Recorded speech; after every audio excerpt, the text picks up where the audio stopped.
Si è svolta a Palermo, presso la sala ONU del Teatro Massimo, la proiezione del documentario Silenzio, firmato dal giornalista Attilio Bolzoni e dal regista agrigentino Massimo Cappello, e prodotto dall'Associazione Stampa Romana e dalla Fondazione Musica per Roma, con il sostegno di Sky e la collaborazione di Repubblica. Il documentario racconta i numerosi eccidi di giornalisti avvenuti negli ultimi anni in Messico, in un viaggio in cui gli autori, seguendo questo filo geografico criminale, arrivano nella parte più messicana del nostro paese, la Calabria, dove numerosi professionisti dell'informazione hanno dovuto vedersela con le intimidazioni dell''ndrangheta. Ascoltiamo lo stesso Attilio Bolzoni. Attilio Bolzoni, appena reduce dalla presentazione di Silenzio. Eccomi, sì, è un film che ho fatto con un agrigentino, Massimo Cappello, che è un giovane regista di Realmonte, provincia di Agrigento. Abbiamo girato un film sui giornalisti uccisi e scomparsi in Messico, incrociandolo con i giornalisti più minacciati d'Italia, oggi giornalisti calabresi. Le pressioni dell''ndrangheta in particolare ruotano intorno al vostro lavoro cinematografico. Ma non solo cinematografico, anche ci sono tantissimi giornalisti giovani che lavorano nelle TV, nel web, in alcuni piccoli giornali della Calabria che da anni vengono minacciati, ricevono pallottole, minacce ai figli, alle mogli, fanno un lavoro veramente ad alto rischio.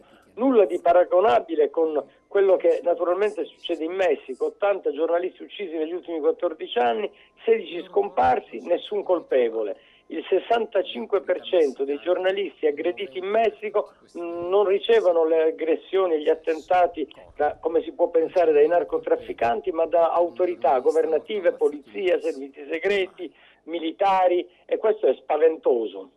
Si tratta pertanto del nesso di collegamento tra Messico e Calabria, ossia le pressioni criminali nei confronti della stampa. Pressioni criminali e pressioni da parte del potere che alcune volte è un potere criminale, sia in Italia che in Messico. Come mai è stato scelto proprio il Messico da parte vostra? Forse perché risulta il paese maggiormente sensibile a tale problema? Perché in Messico c'è il più alto numero di giornalisti uccisi, più di quanti ne siano caduti in Vietnam, 68, più di quanti ne siano caduti durante tutta la seconda guerra mondiale, 66, più di quanti ne siano caduti durante la guerra in Vietnam, 71. Quindi è un posto per i giornalisti, è uno dei posti più pericolosi nel mondo, se non il più pericoloso, e quindi abbiamo scelto questo paese, dove abbiamo girato tra aprile e maggio, poi a luglio in Calabria, per raccontare l'isolamento pazzesco che c'è in quello stato, dove fare il giornalista vuol dire diventare praticamente un ribelle. L'origine della collaborazione con l'agrigentino Massimo Cappello. E con Massimo già lavoriamo da qualche anno, facciamo dei video abbastanza sofisticati con Repubblica, e siccome mi sono trovato molto bene con lui, perché è un ragazzo che ha molto talento ed è molto talentoso, gli ho chiesto se voleva venire in Messico con me, che io sono un vecchio giornalista e mescolare il sapere giornalistico con la freschezza di un ragazzo giovane molto appassionato, secondo me è stato vincente.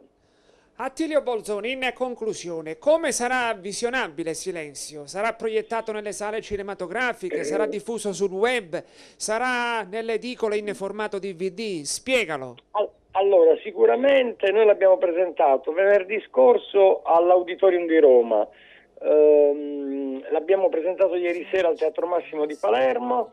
Verrà proiettato al più presto su Sky, ma verrà sicuramente o in formato DVD su Repubblica, o ancora meglio su repubblica.it a puntate, così tutti se lo possono guardare, perché il nostro obiettivo è che la maggior parte delle persone si rendano conto di che cosa significa fare il giornalista davvero e quanto si può rischiare. Complimenti sempre Attilio Bolzoni, buon lavoro. Grazie a te Angelo, ciao. I loro corpi non sono stati mai trovati. Per le autorità messicane il movente per tutti questi delitti è sempre uno: sesso, corna. Non c'è mai un colpevole per un giornalista morto ammazzato in Messico. Mai.